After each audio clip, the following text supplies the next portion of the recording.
ఇది మొన్నదాకా మనం తిట్టుకున్నాం, ప్రత్యర్థి గత ప్రభుత్వాన్ని విధానాలని మనం అనుకున్నాం, విమర్శించాం. ఇప్పుడు ఛాలెంజ్ ఏంటంటే మనం ఏ ప్రామిసెస్ అయితే చేశామో, ముఖ్యంగా ఇందాక మన దివ్యాంగుల మనకి సోదరి మాట వింటా ఉంటే, నేను ప్రతిసారి జనవాణి కార్యక్రమానికి వెళ్తున్నప్పుడు ఎన్నోసార్లు వాళ్ళు కూర్చొని అవగాహన చేసుకున్నాం. ఈ 3,000 ఇవ్వలేని పరిస్థితులు, ఒకళ్ళు ఇచ్చిన చాలని పరిస్థితులు. ప్రతిసారి చాలా సందర్భాల్లో నేను చంద్రబాబు గారు దీన్ని చెప్పాను. ఈ అత్యంత వెనకబడ్డ నిర్లక్ష్యానికి గురి కాబట్టి ఎవరు ఉన్నారంటే దివ్యాంగులే ఈ మన భారతదేశపు సమాజం ముందుగా మనం పెట్టుకోవాల్సింది. సో ఆ దాంట్లోనే అంటే ఆ క్రమంలో ముందుగా ఈరోజు మేము మాట్లాడుకున్నప్పుడు చాలాసార్లు చెప్పాను ఇట్లాంటివి ఉండాలి.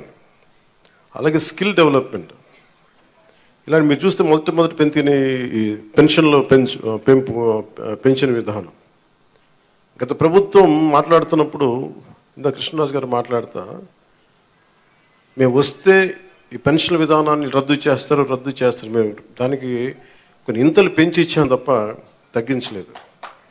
ఇది చాలా ఛాలెంజింగ్, అది కూడా చెప్తున్నాను మీకు.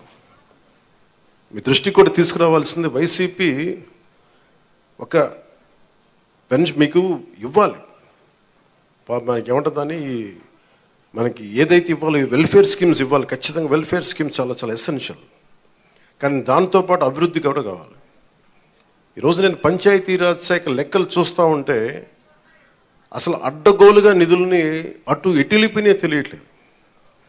మీరే చూశారు, ఒక చిన్నపాటి కాలువకి ఒక మండలానికి కావాల్సిన డబ్బులు ఒక 15 కోట్లు 10 కోట్లు ఏది ఒక చిన్నపాటి మినీ రిజర్వాయర్ అవసరం ఏదైనా ఉంది, లేదంటే మనకి చిన్న కాలువల మరమ్మతులు కానీ, వాళ్ళ ప్రయారిటీ వాళ్ళు మంచిగా చెడ ఇవన్నీ పక్కన పెడితే వాళ్ళ ప్రయారిటీ 600 కోట్లు పెట్టి ఋషికొండలో ప్యాలెస్ కట్టుకున్నారు. అదే 600 కోట్లు ఈ పాటికి మనకి మనకి ఇక్కడ కనుక పెట్టుంటే ఒక జిల్లా అభివృద్ధి అయిపోయింది ఇది. సో మేము తీసుకున్న ప్రయారిటీ అది. హంగులకి ఆర్భాటాలకి కాకుండా, నేను ఈరోజున పంచాయతీరాజ్ వ్యవస్థ నేను నడిపే వ్యక్తిగా చెప్తున్నాను మీకు, ఇందులో నా సైడ్ నుంచి కరప్షన్ ఉండదు, నేను మీకు మాటిస్తున్నాను.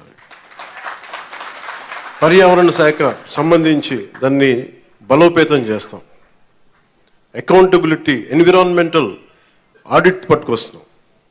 ఏ కాలుష్యం ఎందుకు ఉంది, దానికి పారిశ్రామికవేత్తలు ఏం చేస్తారు, ఇబ్బంది పెట్టి భయపెట్టేది కాదు, కానీ వారి బాధ్యత కూడా గుర్తించేలా దానికి ఒక బలమైన ప్రయత్నం చేస్తాం.